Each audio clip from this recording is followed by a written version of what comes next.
I instantly forgot my lines. Can you blame me?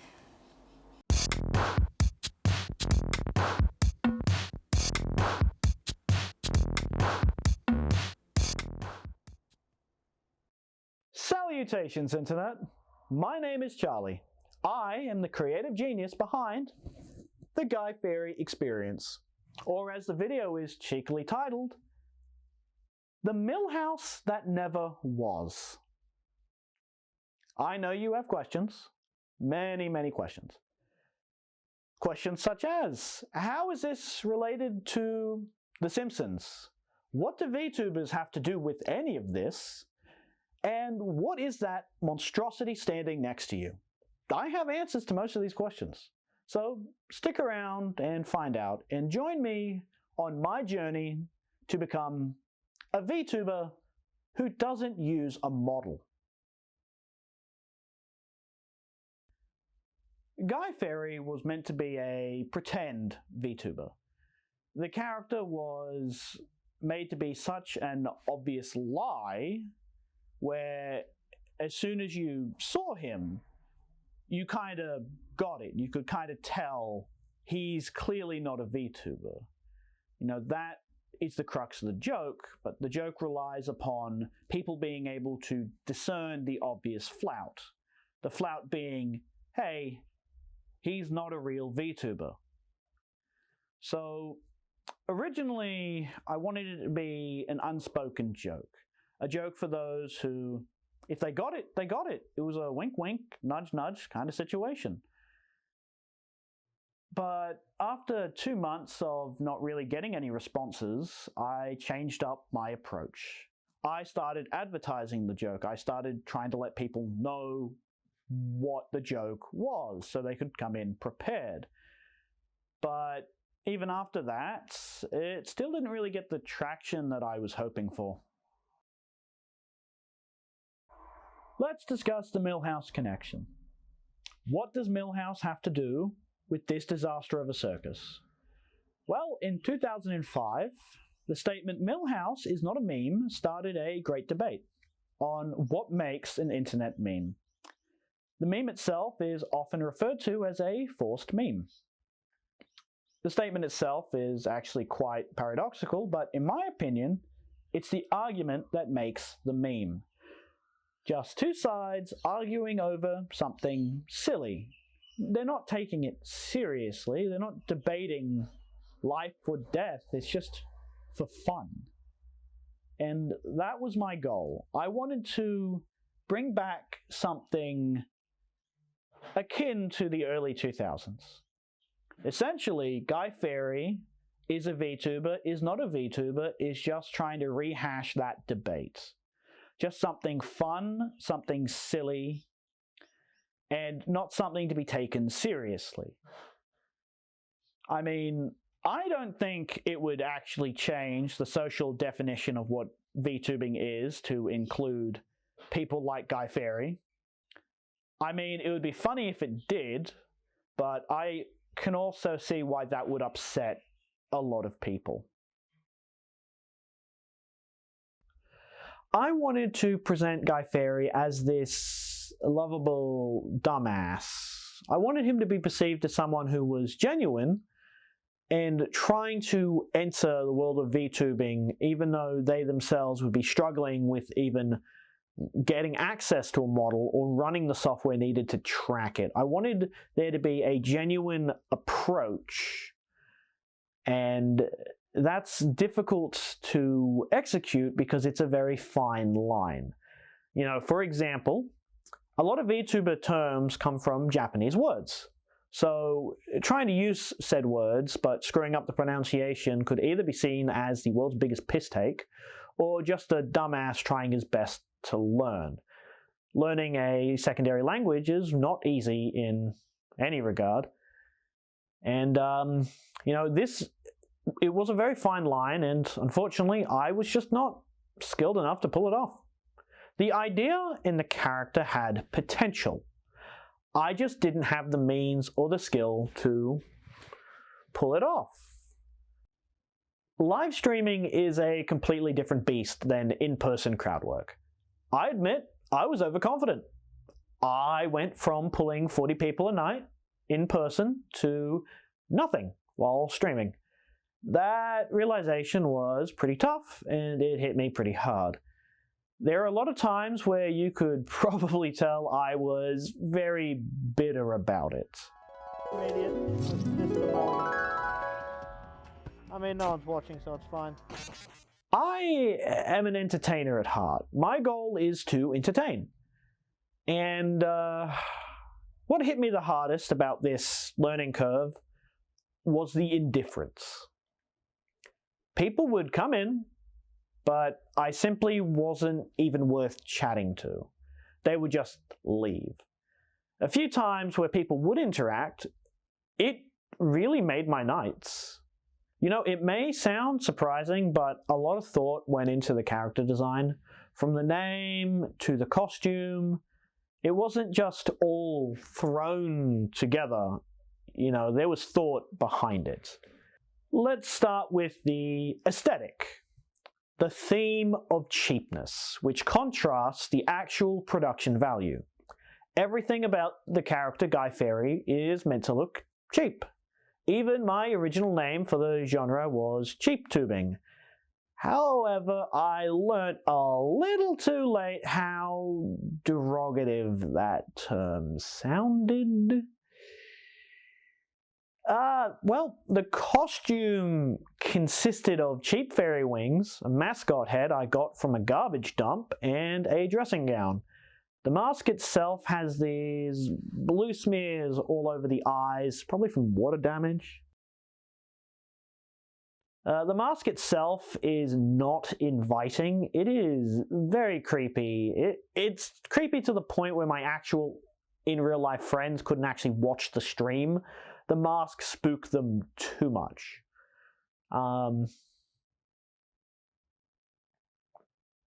So the characters' themes of cheapness and genericness all contrast the actual production value of the stream. Now I understand, but Charlie, what does that mean? And I'm glad you asked. What it means is that the other aspects of the stream, such as the art, the green screen, the lighting, the camera, and the audio to some degree, were not meant to come off poorly. Audio was the most difficult thing to do. Nothing I could do would make it sound good. But all of this was to create a setup where I could get as close as possible to mimicking a Vtuber model setup. And yeah, that's the entire joke. That is what I was trying to do. And the overall cost to this entire joke was roughly $1,500. This accounts for the art, the green screen, the lighting, the setup, the microphone, the camera, the costume, PC parts, video editing software. You should be going now. Nice. I'm going to... Greetings! Charlie here. Today we're doing a bit of arts and crafts. So this is all for the Guy Fawkes project. So we have the mask, the head of the project. Now I can't see out of this thing without my glasses. And that's a problem because when I wear it, it presses my glasses against my face. Future Charlie will probably give a better explanation. So I bought some glasses from Thermo. They were cheap. And we're just going to get straight into it. So first, we need just the lenses of the glasses. We don't need... even... Okay, my tin snips are a bit... How are you going? Oh, okay, that was frightening. So we're going to start off by cutting off the arms of these glasses.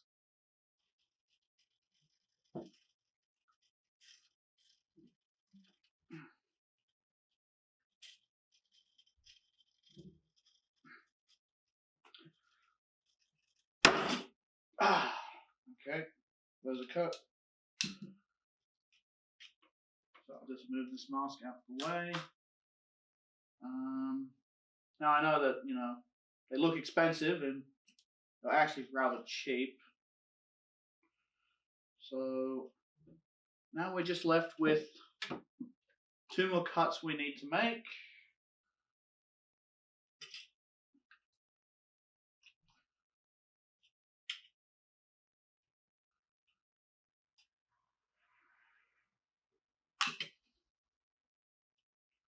So the reason we're doing this is because I just need the lenses. Now you probably think that I'm going to super glue the lenses into the mask. No, that would be stupid. What I'm doing is I'm super gluing. I've lost the mag. Oh wait, no, here they are. I'm super gluing magnets into the mask, and these magnets will magnet to the metal frame of the lenses that we just cut. So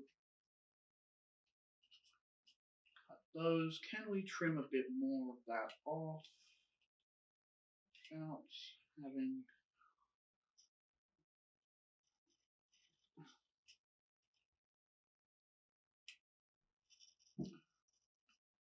Don't think that's going to come off. Well, I guess now we start by filing. I want to file away the sharp bits.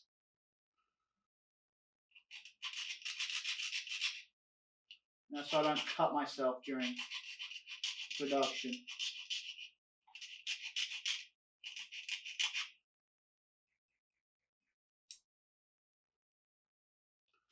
Okay, so now we need to bring the mask out.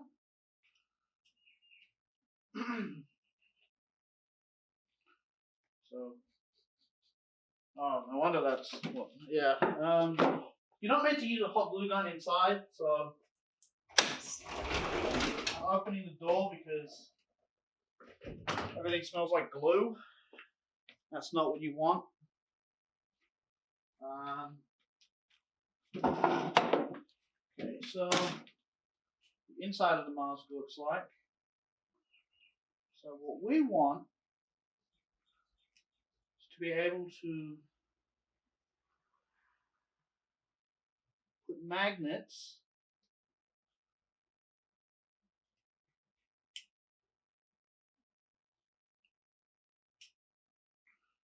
around the eye.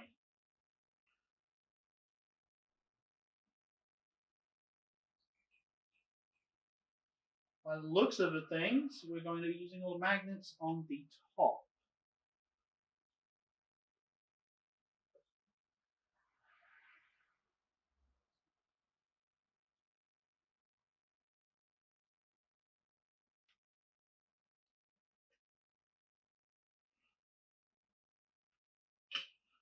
Okay, glue gun.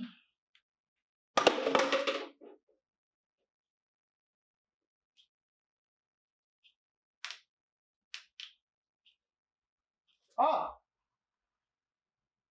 Okay. Bit of a glue accident. That's fine. Let's hot glue. Oh my, this is. I'm not an experienced craftsman, if you could not already tell.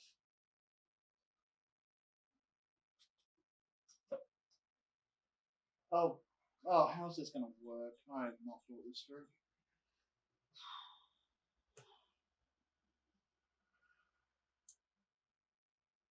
Let me just stand this here with that more.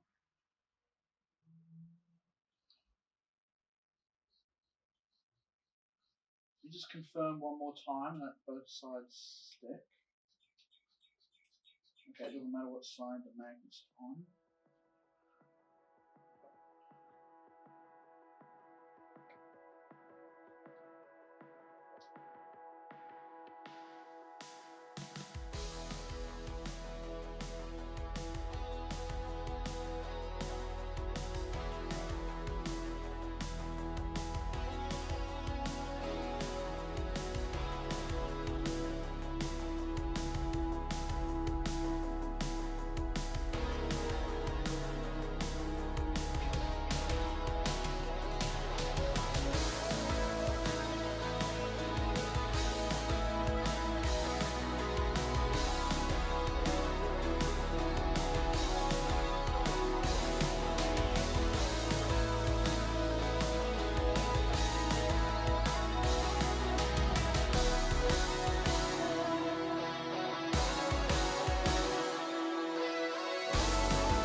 guess we'll go for a test.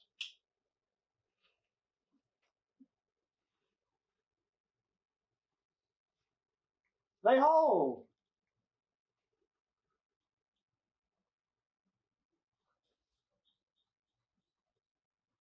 I mean, they're right against my eyes, but...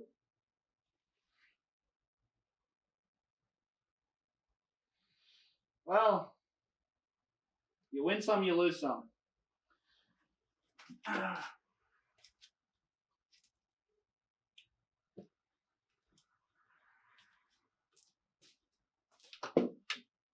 Okay, so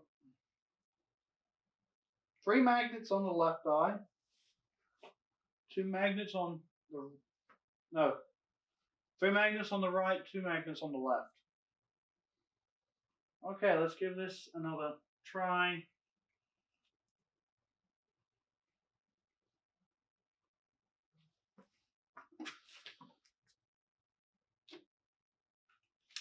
I can just see out of this.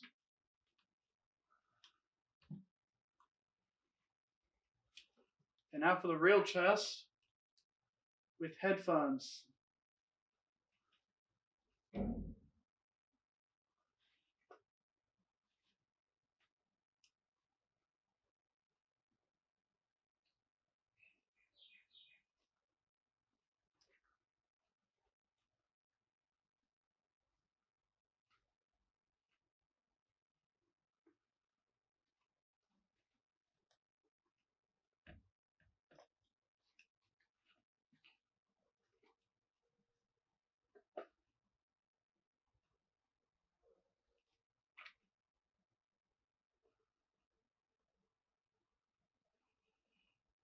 This could use a bit more.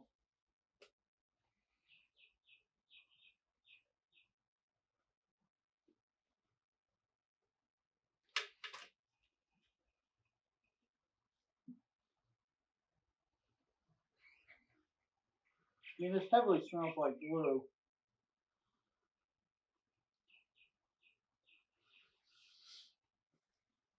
Just the left eye that doesn't feel right. Let's see what we can do about that.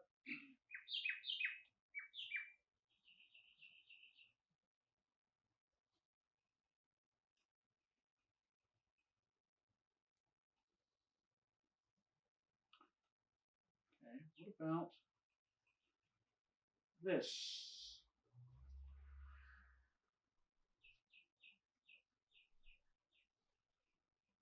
It does stab into my nose a bit.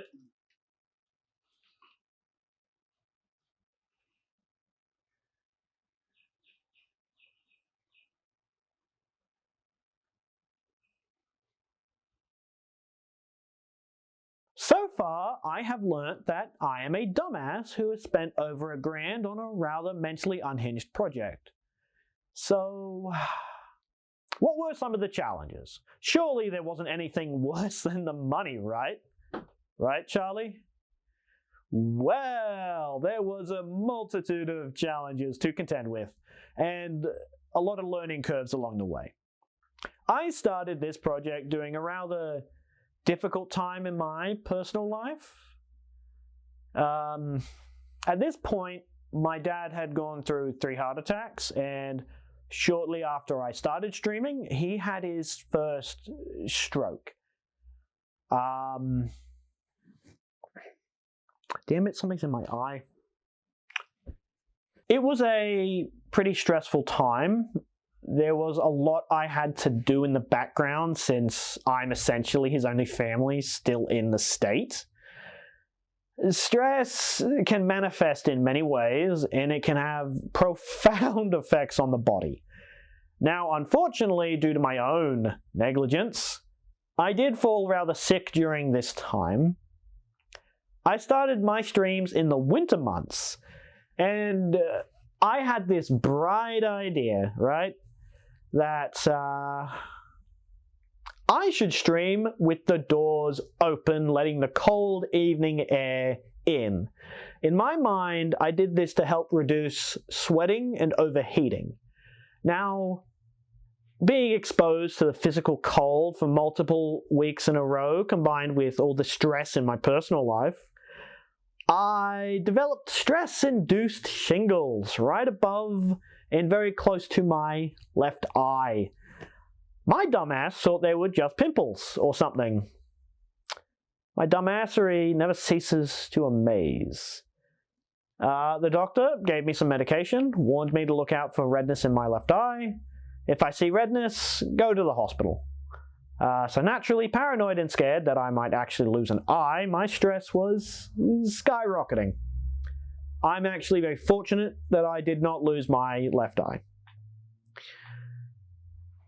Now, during one of the nights where I was struggling to sleep, because insomnia is a bitch, but it is what it is, I looked at my eyes in the mirror and they were very red, so I went to the hospital. I did a bunch of tests, and fortunately they confirmed it did not spread into my left eye.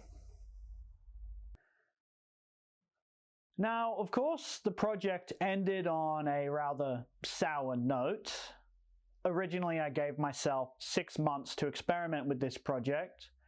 Either it succeeds and this video essay never exists, or it fails and I create a video essay no one really cares about.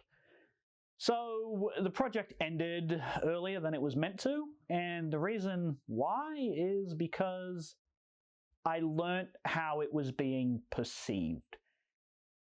Yeah, you would have thought that maybe someone would have mentioned something earlier, but I guess learning 5 months in is better than never knowing. So yeah, learning that the project and character was being perceived negatively was rough. In hindsight, it should have been very, very obvious. What I thought was something funny and clever was perceived more like an attack against an entire group of people. Just a hollow and mean-spirited piss take. It was quite upsetting. Well, that was depressing, but surely this project wasn't a complete failure. Surely something went right. Right? Well, the project itself was rather suffocating, but some good things did come out of it. I made some good friends along the way, and I learnt some valuable skills for the future. While I was doing the Fallout New Vegas streams, I used it as a way to practice improv and commentary. Even when no one was watching, I just pretended that the people were. I spoke to the NPCs as if they were people, capable of reacting. I feel like this approach has helped me, and I feel more confident in my commentary than I did in the beginning. While a lot of people were indifferent to my streams, rightly so, I did meet a few viewers who did stick around for this insane journey. There was one person who was inspired to follow in my footsteps and attempt to carry on the joke. With changes, of course.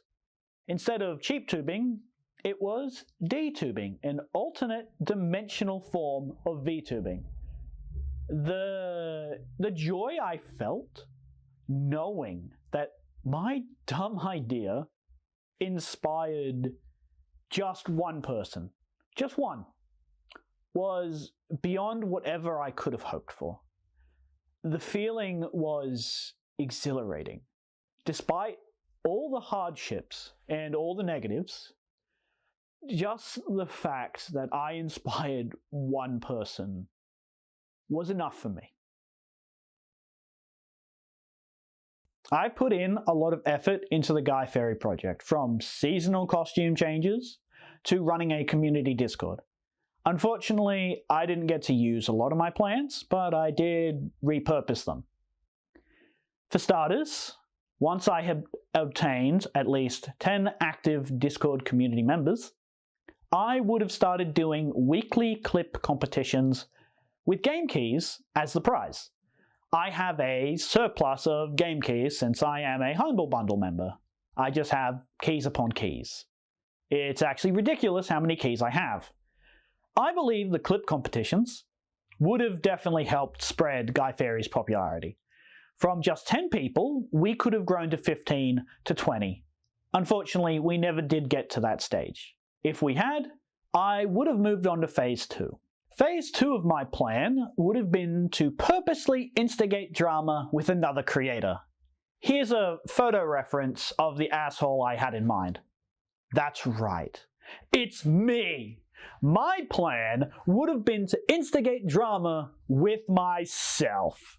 Now, since the mask covers my face and the audio is rather shit, there's enough reasonable doubt to say that Guy Fieri and Charlie Fine are two different people. Now, Charlie Fine would argue that Guy Fieri isn't a VTuber, that's just some guy in a mask. And of course, Guy Fieri would be like, "Nuh-uh, you can see the polygons." Now, of course, what makes it funny is that it's the same person. Whilst it would be obvious to the fans, my only concern would be that it isn't obvious to outsiders. So this stunt would leave a lot of outsiders who don't know the joke feeling quite angry. My biggest concern would be if VTuber news channels decided to cover the story. No matter what my intentions would be, it would seem like I purposely deceived them. Breaking too quickly into the mainstream is a challenge in itself, and I don't really know what I would have done in that situation. Now, Phase 3 would begin once the two sides have been fully formed. Those supporting Charlie in the argument that Guy Fieri is not a VTuber, and those supporting Guy Fieri saying that he is a VTuber. Phase 3 is when the argument would be decided. How would we decide this argument? With merchandise. Sweet, cute, marketable plushies. That's right, this entire thing was just to sell plushies. I'm joking.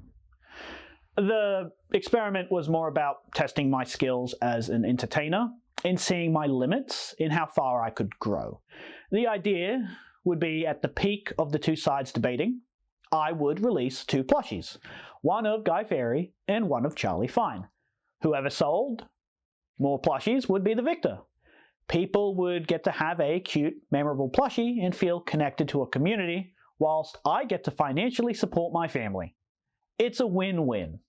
Phase 4, the final phase of the project. This is when the joke would go full circle. Upon activation of Phase 3, I would find a model developer and work alongside them to create my very own model. Now, I know what you're asking. Why go through all of that effort, that pain, the suffering, the hardships, just to use a model in the end? The answer is quite simple. I would have the model look identical to what you're seeing now. It would be a one-to-one copy of my physical appearance. And I would rebrand, not as a VTuber, but as a regular streamer. The joke flips. I would be a VTuber who is pretending very, very hard that my model is actually real and not a VTuber model. The joke is further supported by the fact that it would be modeled after my real-life face and body. It's layered, it's clever, and very funny. Now, I did have plans I didn't get to use, such as the Valentine's Day costume or the music album. Well, calling it an album is a bit much, but I did have discussions with a friend of mine who has a band, and we discussed how much effort goes into making a cover song. It was an interesting discussion, but a Guy Fieri single isn't coming out. I wanted to experiment with Guy Fieri's lore. I wanted it to be a kind of community writing experience where we come up with the lore together. I also wanted to come up with some meta lore for the person playing Guy Fieri, and where the quote-unquote model came from, why he used the model, and where he was doing his streams from. I had this idea where Guy Fieri was actually streaming from an internet cafe, using I wanted to experiment with Guy Fawkes' law. I wanted it to be a community writing experience where we would come up with the law together.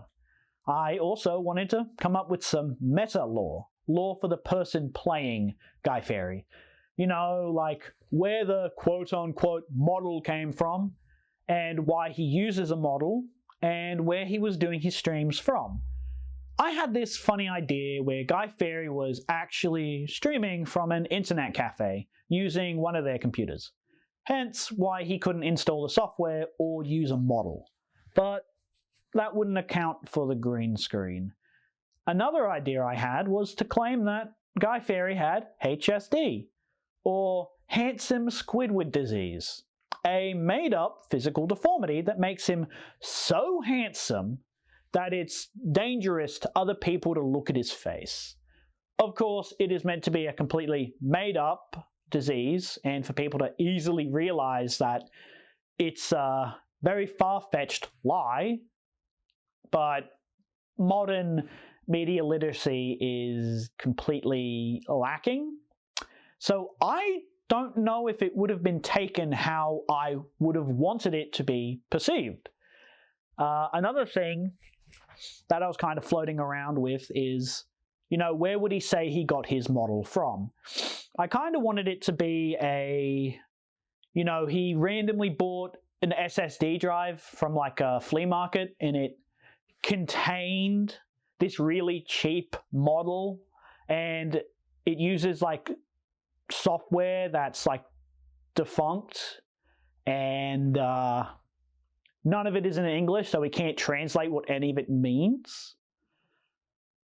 And I plan to use that as an excuse to have like random events happen to the model, like how you can trigger things to happen to the model, like you can remove the head, you know, the hands and stuff like that. I mean, I had a green screen suit to sort of help me do that exactly. But that's about all the ideas that I had. I no longer stream as Guy Fawkes. I have rebranded. I am not going to shy away from the Guy Fawkes project. I'm not just going to delete and bury it away. I will still maintain the channels and post edited down versions of the Guy Fawkes New Vegas Let's Play. I actually really enjoy editing those videos together. I think they are funny and I rather enjoy making them. I will own the fact that I was once Guy Fawkes. I will accept all criticism of the project. I've said my piece and I've made my apologies. Thank you everyone for sticking around. Now I know I've said I'm no longer streaming as Guy Fawkes, but I don't think I mentioned that I'm actually streaming as myself, Charlie Fine.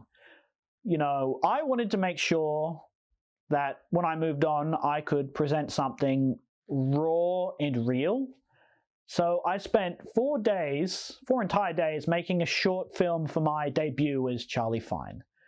And this is where I decided to take something from VTubing. Lore. That's right. I'm going to be a streamer with lore. You know, I've only seen people do that in regards to like D&D, but I've never seen like an actual streamer with, you know, lore. So, yeah. And before we move on to the short film, I just want to have one final thing. If you wish to carry on the joke or attempt it for yourself, feel free to. Change it to suit how you wish to present it. Just have fun with it. That's all I wanted to say. Anyway, please enjoy the short film. It's pure, it's raw, and it's extremely cringe, but it's genuine.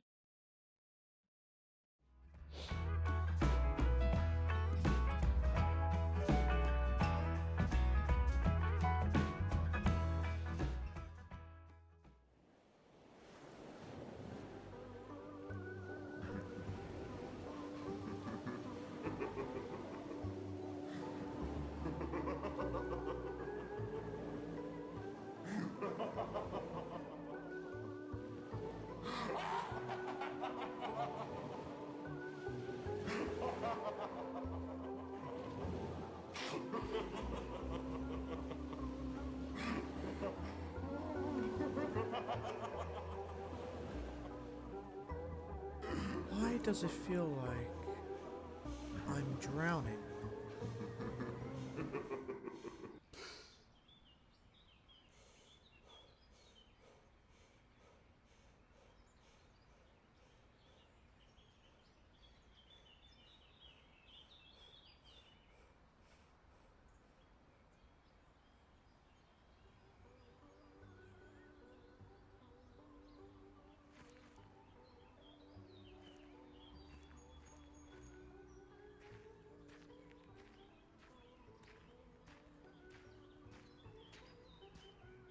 And where do you think you're going?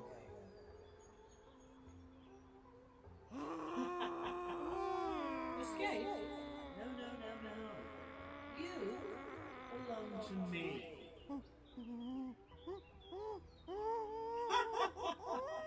You are nothing more than another.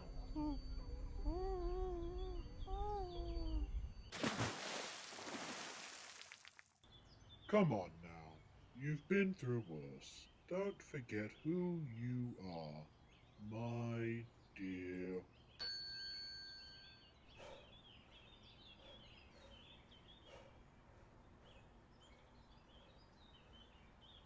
Your fight is futile. Stay down. No, no, My name. No, no, no, no, no, no, no, no, no. I'm remembering.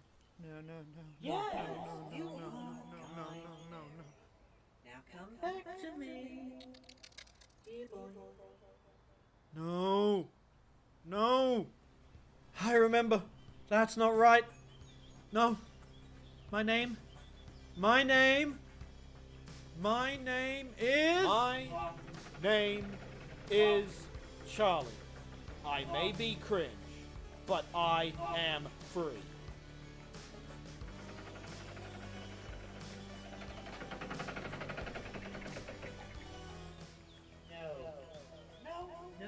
No. Why are you doing this to me? In order to grow, I have to step into the light. They will never forgive you. They're going to hate you and your pointless attempts. Whether they hate me, whether they forgive me, I still need to take responsibility for what I created. Even if it means killing us both. Even if it hurts, I will move forward. That's just life. You will never feel the sun. Forevermore, chasing a dawn you can never feel. How pitiful. Even if I can't, that doesn't mean I'm not gonna try. Goodbye, Guy Fairy. Clockwork, cycles of suffering.